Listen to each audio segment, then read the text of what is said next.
To them and welcome back to my channel. So today, right now I don't have anything to do, so you probably know that there has been something going on with Manchester United and the protest of the fans against the owners, called the Glazer family. And I found a video basically explaining what they have done or how they have ruined Manchester United, their own club. I think they bought Manchester United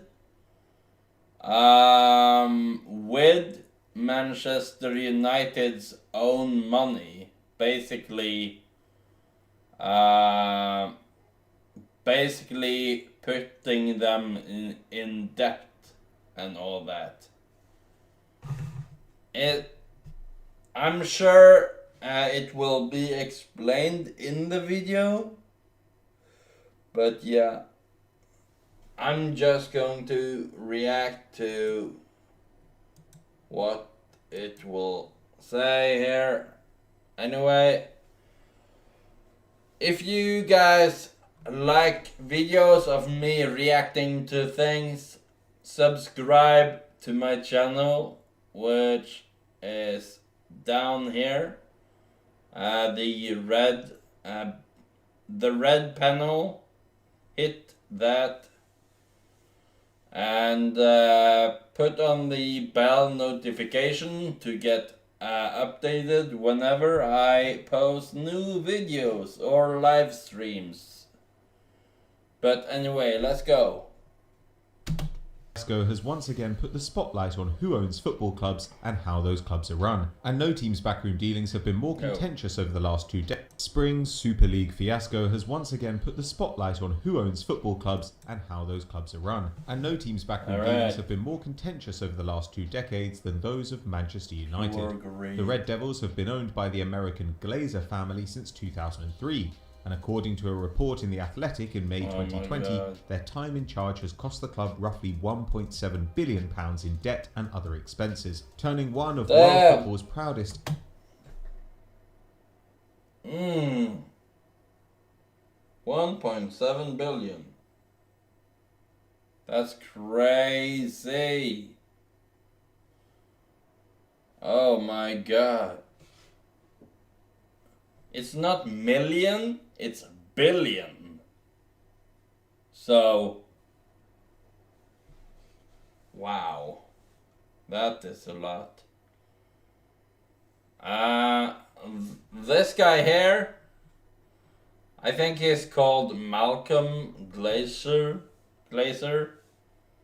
and basically he was the one who bought the club, and the family took over when he died or something. I don't know. Institutions into a piggy bank for an already super rich family. But given United's huge star-studded squad, what exactly do fans hate about the Glazers? What do the owners get out of the club, and how are things changing? On this week's FD Explained, we tried to find out. Since the 1980s, Manchester United have been an attractive commercial prospect. Between 1984 and 1998, there were 3 separate takeover bids for the club. But when the change of hands did eventually come, it came quietly, with American real estate billionaire Malcolm Glazer acquiring a 3% share in the side in 2003. Glazer was already involved in professional sports, as owner of American football franchise the Tampa Bay Buccaneers, who won their first Super Bowl in 2002. And over the following years, he increased his stake in United. By 2005, the Glazer family held 98% of United stock, and after squeezing out the final 2%, they had shelled out roughly £800 million for the jewel in the crown of English football. However, despite his fabulous wealth, Glazer didn't just put down a credit card to become United owner. Instead, he used a leveraged buyout, securing £500 million. Here is, I think he is about to say how they bought the club. This is going to frustrate me.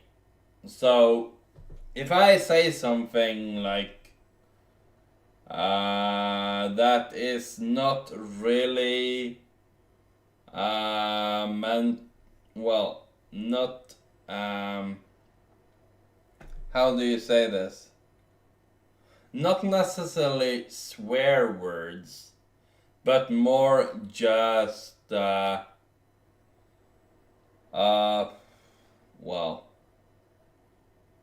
basically words that comes out with frustration, you can say. Like, yeah. Anyway, I just gonna pounds in loans, which were secured against the club's assets. And with that came huge financial obligations, with £60 million in repayments due every calendar year, as well as another £200 million in other loans, which were sold on to hedge funds. The Glazers could have paid these debts themselves, but instead used revenue generated by United, meaning they were taking out tens of millions each season. And in order to make up the shortfall, they went about securing deals and sponsorships which could bring more and more money into the club. Ed Woodward, who we'll discuss later. Yeah.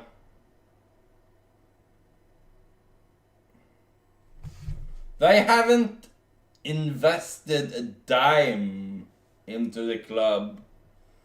And the money that Manchester United have earned, they have taken it from them. Money that is supposed to be used on, let's say, the most urgent thing would be renovation of the stadium. As example, nothing at all. And the transfer budget that managers get, they also just swoop it in. Was the key man in United's commercial enterprises and was hugely successful in the role, raising the club's revenue from £48 million in 2005 to £117 million by 2012. However, the debt continued to grow behind the scenes, a worry to fans of a club which had never been seriously in the red before. Wealthy supporters attempted to put together a takeover of their own in 2010, but the so-called Red Knights buyout stalled when their mooted offer of £1 billion fell short of the Glazers' valuation, with the owners demanding double the £800 million they had paid themselves. Shortly afterward, the Glazers again found a way to earn themselves a big windfall, this time selling shares on the New York Stock Exchange to pay down some debts and take more cash home. But things got worse from there. Malcolm Glazer died in 2014, but his sons remained the controlling power at Old Trafford, and in 2015 the family began to take dividends from United, essentially paying themselves out of the team's coffers. This was a new practice in English football, and over the 5 years until 2020 they ended up taking £90 million out of the club. In essence, the Glazers bought the club. I honestly getting mad, but yeah. It's understandable. It's understandable that I would get mad from hearing him basically telling what they have done. But the dividends, or whatever the word is, yeah, that is a really sneaky thing to do, in my opinion. Using the club's own assets, saddled it with debt, siphoned money from United into their own bank accounts, and look likely to hold on to the side until they can sell it at a huge markup and earn themselves a multi-billion-dollar pay. In other words, in my opinion, is that they control the money that goes to transfer budgets. Not the club itself. That is what is... Well, that's how I see it. Which is to be honest, in my opinion, it's fucked up because they don't care about the club. And yeah, he said that they are also owners of Tampa Bay Buccaneers. Well, fuck Tampa Bay Buccaneers then. Like, I heard that they won the NFL season. The Super Bowl, I mean. And when they raising the trophy or whatever, guess who's there? The Glazers. But have they ever been to Old Trafford or, well, recently? No. They are basically like a deadbeat dad who neglecting his own kids, basically. That's how I would compare it to. Well, as a fan, and if I was basically a club person or whatever, that's how I would feel. It's, yeah. Payday. In our estimation, this is not the problem fans should focus on. It may seem perverse to claim that the billions of pounds flying out of United don't matter, but frankly, there does seem to have been little effect on the club's financial power. Despite their debts, the Red Devils are still valued as the fourth biggest football club in the world, and they haven't done what some fans feared and passed the costs of running the side onto supporters, with 2020-21 the 9th consecutive year in which ticket prices have been frozen. They've also shown no signs of being hamstrung in the market. Since Alex Ferguson left the side back in 2013, United are one of just 5 sides to shell out over £1 billion on transfers. Oh my God. Only Manchester City have a higher net spend than their astronomical £746 million, a figure 1.5 times higher than third place PSG over the same period, and as much as Chelsea, Liverpool and Bayern Munich put together.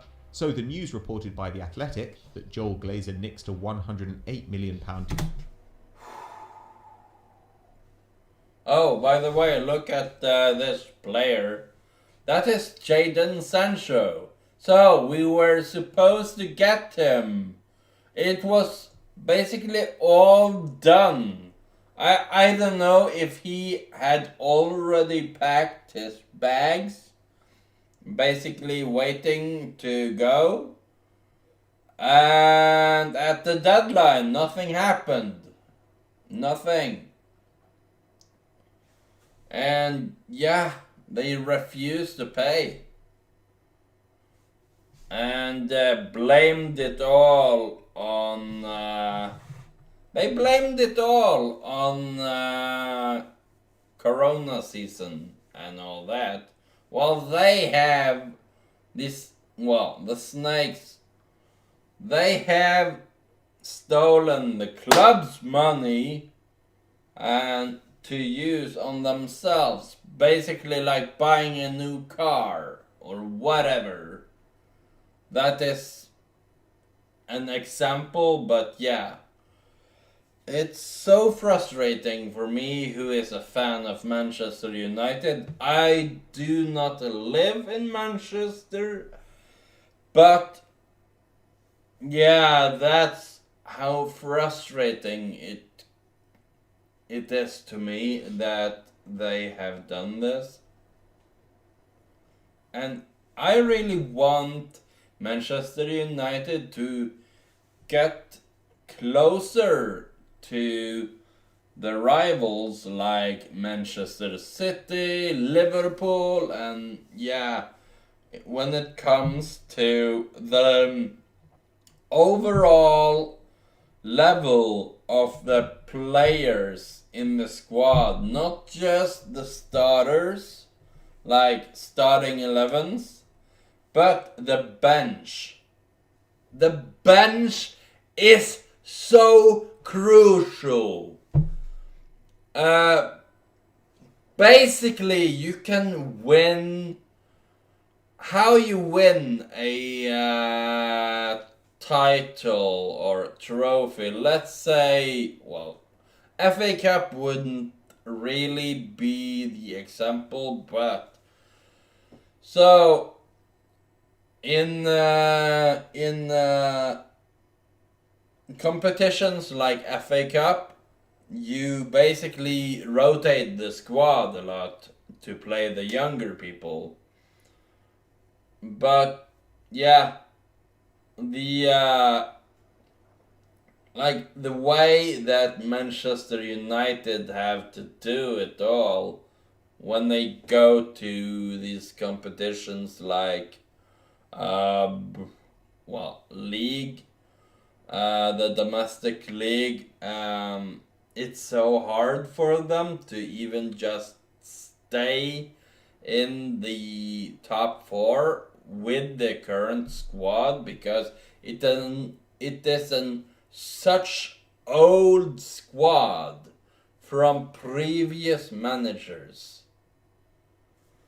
And yeah, granted, some of them are from the current manager that he got, but some of those players weren't the players that the manager wanted. It was what the Glazers kind of gave the club, or gave the manager. The one who should control the transfer is the in other leagues it's a football director. For basically ever, Manchester United have never had a footballing director. Now they do have at least someone, but the thing is, can we trust that person to work with Ole Gunnar Solskjaer, who is the current manager? I don't know. But thing is, Solskjaer needs to have absolute control of who goes in and out of the club. And if he says something like, okay, get me the funds to buy a couple of players, then the Glazers should give him the money, because over the past few seasons, Solskjaer has not really gotten any whatsoever of the transfer budget that he was promised, and the one time he got something and the window was over, I think the owners took back the money. And that is thievery, in my opinion. Either way, Jadon Sancho is a player that Ole Gunnar Solskjaer was promised, but it ended up not happening. And now, this window coming up, he is in the headlines again, because they might get him this time, because they did the same thing with this iconic player called Bruno Fernandes. But yeah, I don't know what will happen. I can't predict the future. All I know is that I really want something to happen where, for once, Manchester United get someone that Ole Gunnar Solskjaer wants. And that's just me that's just me wanting the club to basically get an upgrade to their player squad. But yeah, normally it's like it doesn't really change anything if it were to happen. But yeah, let's go on. Deal for Jadon Sancho. I have rambled so much, not the rule. For However, 20 fans minutes. are right that the Glazers' all-business approach to club ownership means they don't care about the team's on-field success, and that has led to some serious missteps in the running of the side. When Ferguson retired in 2013, not only was David Moyes appointed to a role he was not ready for, but Chief Executive David Gill was replaced with Ed Woodward, an excellent spreadsheet guy but lacking in football knowledge. Woefully ill-equipped to rebuild an ageing side for a new era, Woodward spent his first summer fruitlessly pursuing the signing of Cesc Fabregas from Barcelona, before eventually acquiring Marouane Fellaini, with fans calling for his head after just one transfer window. United dropped from 1st to 7th. Over the next 8 years, Woodward refused to put in place a director of football or a proper recruitment structure, which meant that managers like Louis van Gaal and Jose Mourinho were hired on the basis of reputation, not suitability, and players were signed and sold according to the whims of each new boss. Talents like Memphis Depay and Henrik Mkhitaryan were brought in at huge expense and shipped out at a loss.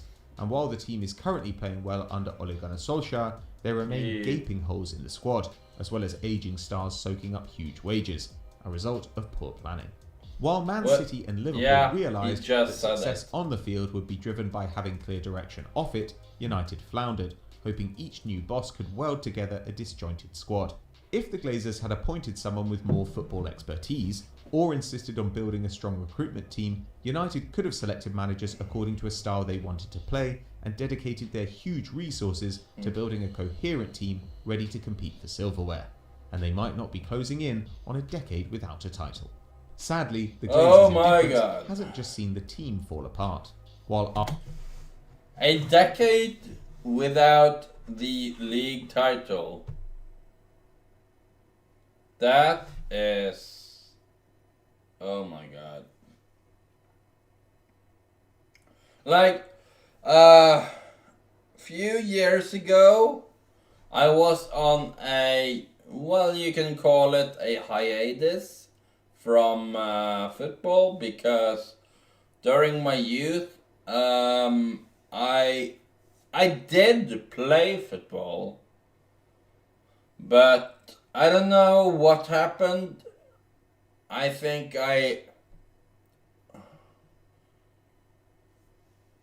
because of me being bullied all the time from I was 12, 13 and up to around 21-ish. Like, I lacked confidence, I lacked this and that, and basically it also made me lack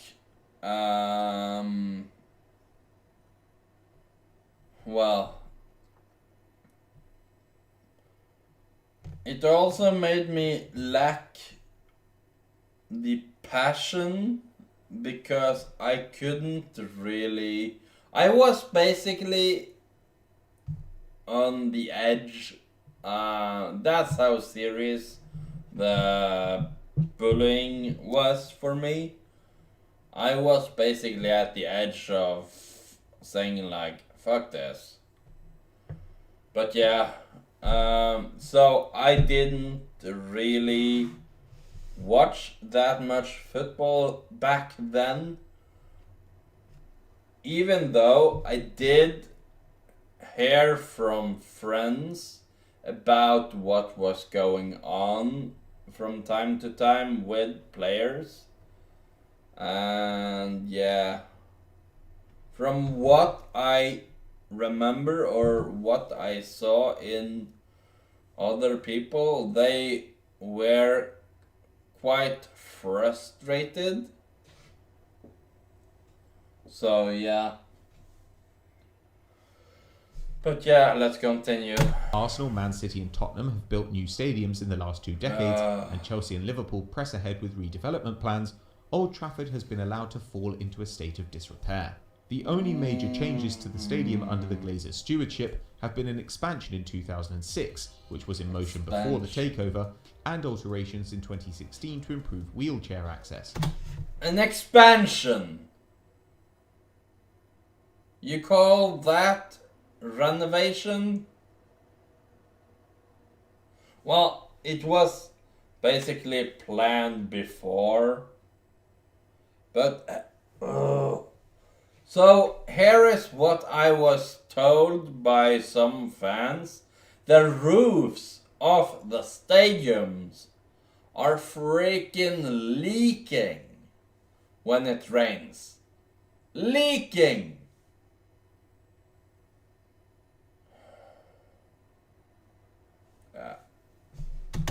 But the stadium has not hosted a major match since 2003, and fans routinely complain that the ground is no longer worthy of one of the world's biggest clubs. According to a 2019 article in The Guardian, the 45-year-old Sir Bobby Charlton stand leaks in wet weather, the Wi-Fi is patchy, and seating is crammed, with extremely narrow chairs in the lower bowl of the stadium designed to fit in the maximum number of spectators. There have even been infestations of mice, with some spotted on the pitch during matches.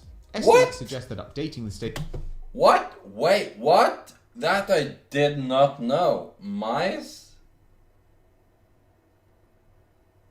Really?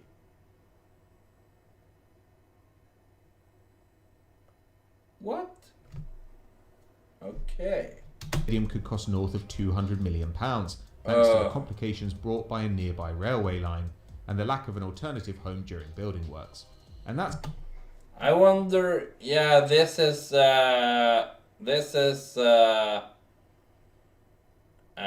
his family.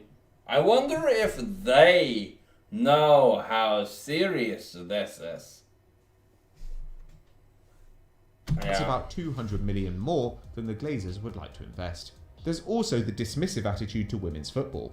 In the 1970s, a women's side sprang up called Manchester United Supporters Club Ladies, which was unofficially recognised as the United's sister team until 2001, when the relationship was made formal. Still, the women were clearly second-class citizens, mostly used to model new kits, while they had to wear old shirts abandoned by the academy teams and make do without training equipment.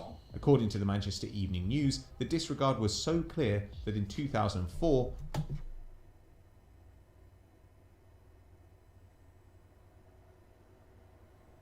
that is really sad.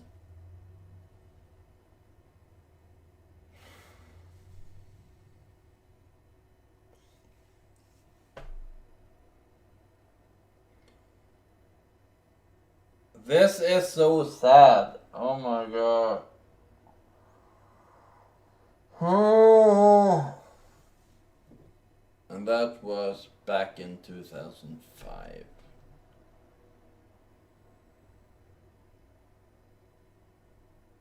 Water bottles and souvenirs. As souvenirs. What? So they just gave them water bottles as souvenirs. Water bottle probably cost maybe 5 to 10 pounds in UK, I think. I don't know, but that is a freaking rip-off, and the disrespect. Oh my god. Manchester United are booting their... Wow. Well, thanks to Ole Gunnar Solskjær, this all changed. He brought a women's team to Old Trafford under Manchester United, and I don't know, like, if he was the one who hired the women's coach or whatever. I don't know how it works, but yeah, he has done so much for Manchester United both as a player and a manager, and sometimes some media or fans doesn't really take Ole Gunnar Solskjær serious as a manager, calling him PE teacher or whatever they call it. But yeah, how much he has done for women's football is yeah. If people realize it, they would be amazed. But yeah, I'm sorry for ranting. Wow.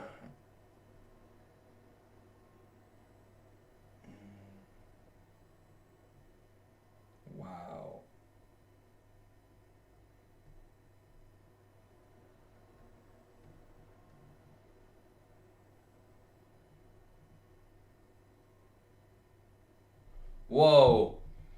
Haley 18 added, everyone talk about how much United make, but they can't spare 60,000.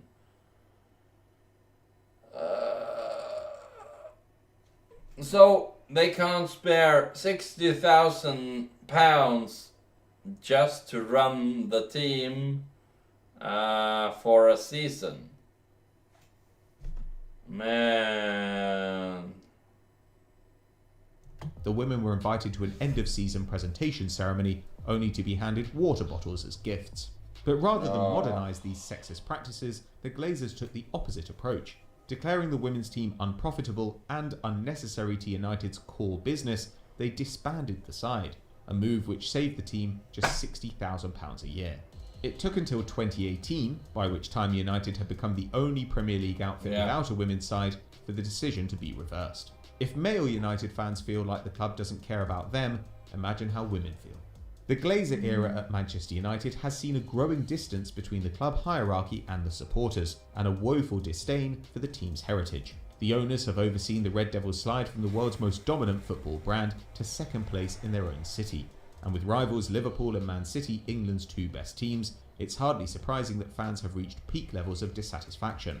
After the successful opposition to the Super League, and the fan action that led to the postponement of Man United's home game against Liverpool, supporters have shown they do still have the power to affect the game and shame fat cats into better conduct. That is actually something huge. It's unheard of. I don't think it has happened before. And Manchester United versus Liverpool it is the biggest game of English football in the freaking history. And the fans won over the Glazers. So I am really proud of the fans, even though it was a chaos, because while you see there they are at the pitch, those who actually protested peacefully was outside of the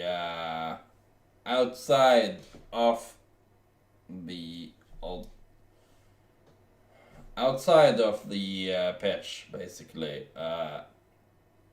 outside Old Trafford, I was meant to say. But it's huge what they done, and right now, coming up this week, upcoming week. So because of the postponation, Premier League decided to punish the team itself or the fans by having 3 games in 1 week. 3 games in 1 week. This isn't basketball. So they didn't seem to care either. But yeah, whatever. So basically, basketball games are like 48 minutes. That is the length of the game itself. But there are breaks in the game and timeouts and all that BS. In football, it is 90 minutes. 45 and 45.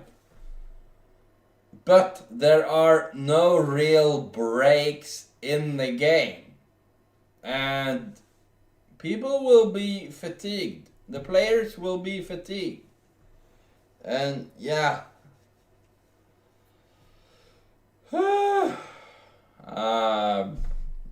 And the arrival of the women's team and appointment of Darren Fletcher as director of football from next season suggest that limited change may be possible. The question is how much change the United faithful can force, or how much criticism the Glazers can take before they decide to sell up. So that's our take on the Glazers' spell in charge of Man United, but what do you think? Are they likely to sell? Let us know in the comments below. What I think about this. Do I think they're gonna sell? I don't see it happening, but I want it to happen. Yeah. The Glazers simply just running the club into the ground. And yeah, there's been this so-called letter of them apologizing to the fans. And yeah, they can take that letter and shove it straight up their candy asses. Yeah. Anyway, so that was this video. 37 minutes right now. This took a long time. Well, the video alone is 9 minutes and 22 seconds. I'm sorry for rambling, but I am so frustrated over this. But yeah, I gotta go now. There's a game this Sunday, so I have to go to bed so I can wake up in time to get ready for the game. So yeah, bye guys.